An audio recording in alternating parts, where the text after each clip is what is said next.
Sam Marshall shares uplifting stories and conversations with people making Johannesburg and the world a better place. So welcome back to the Social Impact Show, and we are celebrating people that are making a real difference in their communities, their country, and in the world.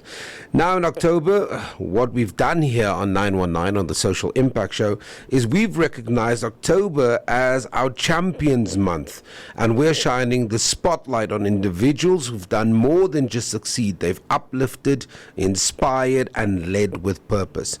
My guest today is a true legend of the field, quite literally. She's represented South Africa on the global stage from Olympic hockey to indoor national duty, and she's now shaping the future through coaching and mentorship. Let's welcome Celia Seerane. Celia, good morning and thanks for joining me. Hi, thanks so much. Okay, take me back to the beginning. What was it about the sport? What was it that made you step onto that hockey field and decide that you were going to dedicate your life to this sport? Wow, it's quite a few years ago, but it's actually a bit of a funny story. I started off with soccer, but in those days it was just with the boys. Of course. My mom, it was, rough and tough with the boys. But my mom and dad said, Celia, the boys aren't wanting to tackle you and they're getting a bit scared to play against you. Yeah.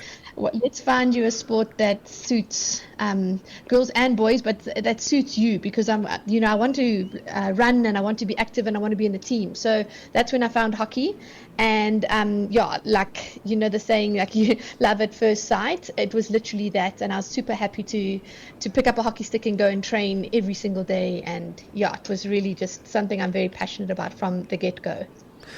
I've got to tell you, I watch the hockey, right? I watch hockey when the women play. I watch hockey when men play. And I don't think we think that it's aggressive, but sometimes it feels aggressive to me. And I often wonder when during the period of playing the game, depending on whether you are representing the country or not, obviously you get hit with that ball. Have you ever been hit by that ball? Yeah, you don't want to know. Hockey, everyone thinks it is like a game that if you're not going to play rugby, the boys play hockey. But it is so dangerous. I can't tell you how many stitches I've got or injuries from a hockey ball or stick. It's not a contact sport in terms of like netball or rugby, but it's quite dangerous. The ball's very hard. Yeah, I always admire hockey players, and I just think there's a toughness to a hockey player that people don't really think about, because that ball, that stick, I mean, you're not only are you physically going against somebody, but you've got technically, depending on for many of us in our homes, is a weapon, right?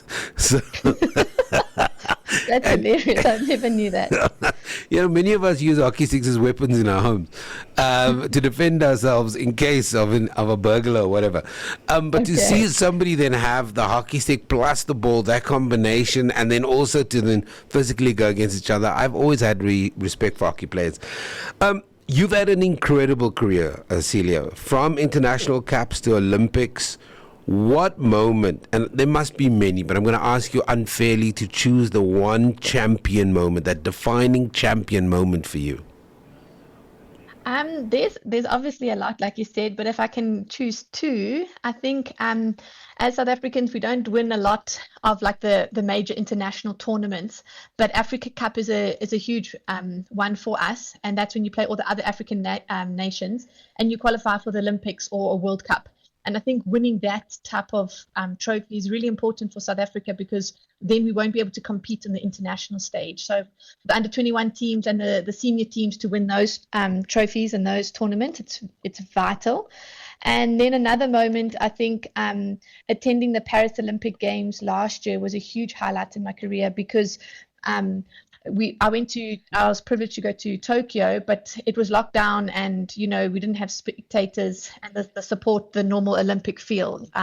So going to Paris last year and having my husband and son attend and come and watch some of the games was massive for me.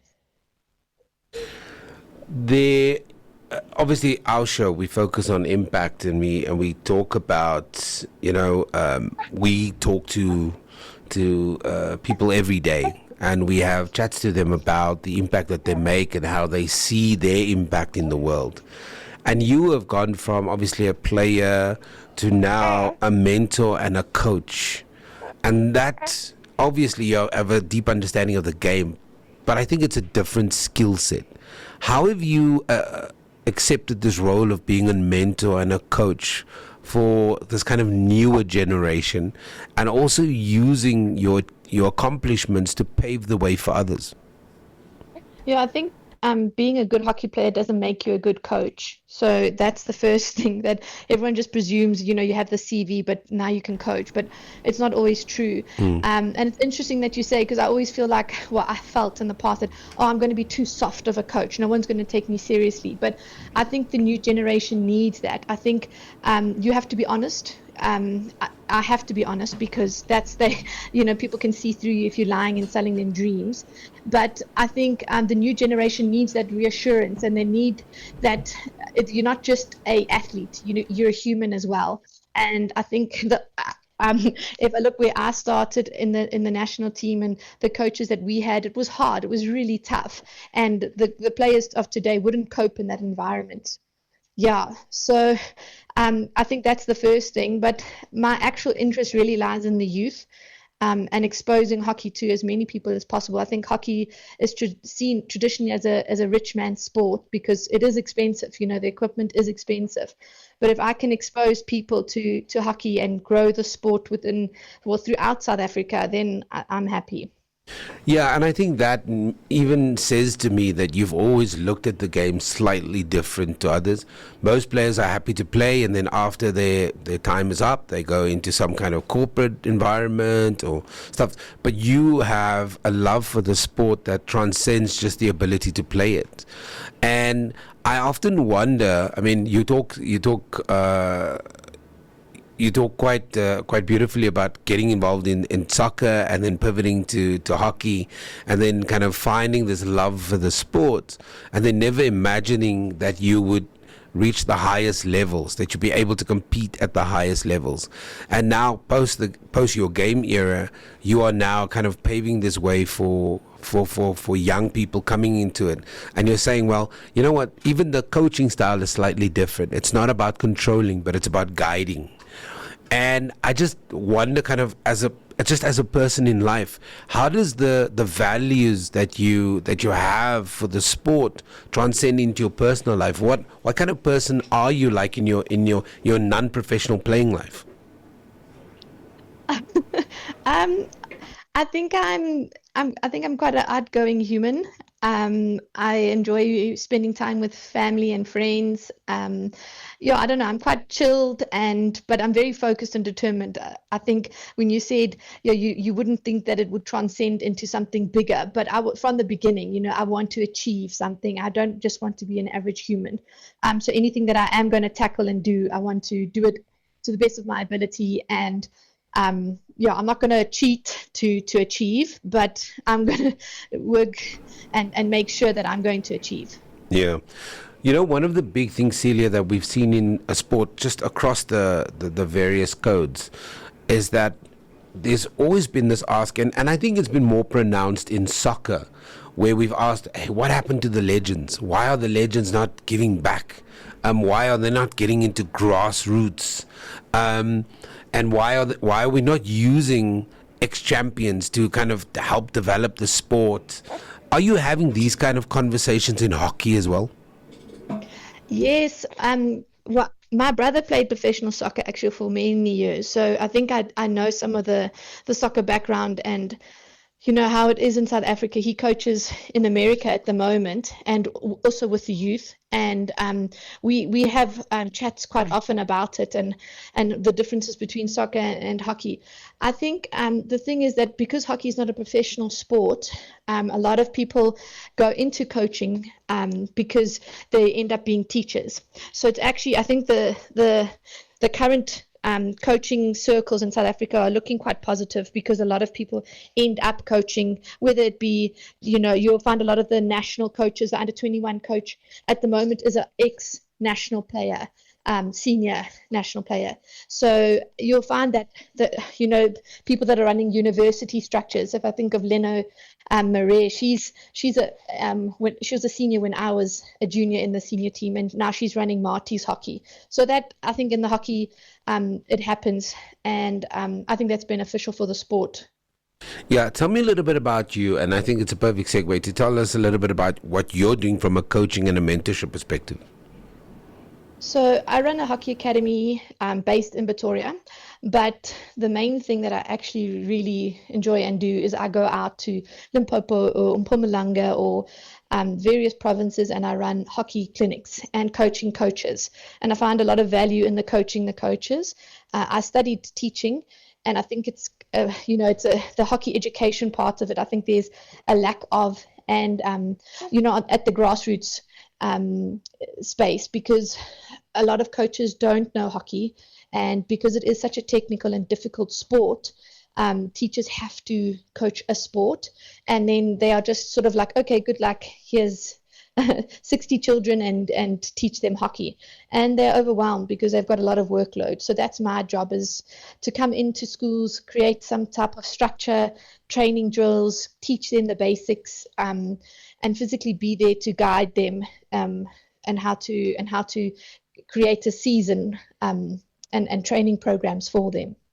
Not to put you on the spot, but as you travel through the country and you engage with institutions, with schools, and you run these workshops, what is the potential like? Have you seen exceptional future hockey players that can represent us at the highest level? Definitely. It's scary. I wish, if I think back to what I played like in grade 7 and the skill sets that the grade 7s have these days, it's insane. Although a lot of schools train and practice games on grass. So in the cities, it's mostly on Astro. So that's one area. But I believe that if you can run and you are an athletic person, I can put a hockey stick in your hand and I can teach you how to play. So it's exciting. I like to really try and develop and grow the love for the sport, and then I think you can learn the technique later. So over the last couple of weeks since we've been running this conversation with champions, as we focus on champions in October, we've asked this very simple question. And we've had different responses. But, Celia, what does it take to be a champion? It takes a lot, and it's not for everyone. I think you have to be extremely disciplined, slightly crazy, and very obsessed with whatever discipline you choose and whatever area that looks like. Being a champion looks different for everyone. But I think you really have to be disciplined. I'm not the most talented human in hockey, but my hard work has paid off. And I do like to say that I'm slightly obsessed with it as well. You're fanatic about it. I can hear your baby sometimes in the background, and I'm wondering if that's a future South African hockey player. Well, I don't know. I don't know if it's for everyone, like I said, but we have 2 kids now, and our little boy I think the bug has bitten him with sport. Whatever he decides to play will be his choice. And our little girl's only 4 months old, so maybe something creative or piano or something like that. Now, congratulations on your amazing family. For young girls listening, what advice would you give to a young girl who's picking up a hockey stick for the first time? I think it's important to experience hockey for yourself. A lot of kids just want private coaching, and that's obviously very expensive and not accessible to everyone. But I think it's important to play in the backyard and experience it for yourself. Take what you can from coaches and try and get exposure at different tournaments or from different coaches. The hockey season at school is quite short, but if you can get some hockey outside of just the school season, I think that's important. But mostly, I mean, you could get a group of friends together and just go and play some games. Yeah, but most importantly, to really just love it. Lots of people stop hockey after school, and I think that's very sad for me. There's different formats. You can get into umpiring or coaching, playing. I've obviously played for a lot of years and still hope to play. There's masters hockey, so there's lots of hockey just outside of school as well. Wow, so you're still going to take part in the Masters? I think so. It's a lot of fun. But it's also dangerous, by the way. It's also hectic. Anyway, that's up to you. You're a self-described fanatic. Celia, really appreciate your time talking to us in our Champions Edition. And yeah, where can we follow the journey, especially as you get into the advocacy space for hockey? You're doing a lot of work at grassroots level. You're facilitating so many opportunities for South Africans. You're truly building the brand. How can we follow your journey? Well, I'm on Instagram, so me personally, or the Hockey Academy, and the Hockey Academy is called Quick Sticks Hockey Academy. Quick Sticks, as simple as that. Celia Seerane, thank you very much for joining us. No, big pleasure, and thank you for having me. Wow, that's our South African champion, right? That's what we do. We talk to champions, and we want to... part of what we wanted to do this month was we wanted to just get a sense of what does it take to be a champion, and have a chat to champions, people that have really flown the flag personally and professionally and for the country incredibly high.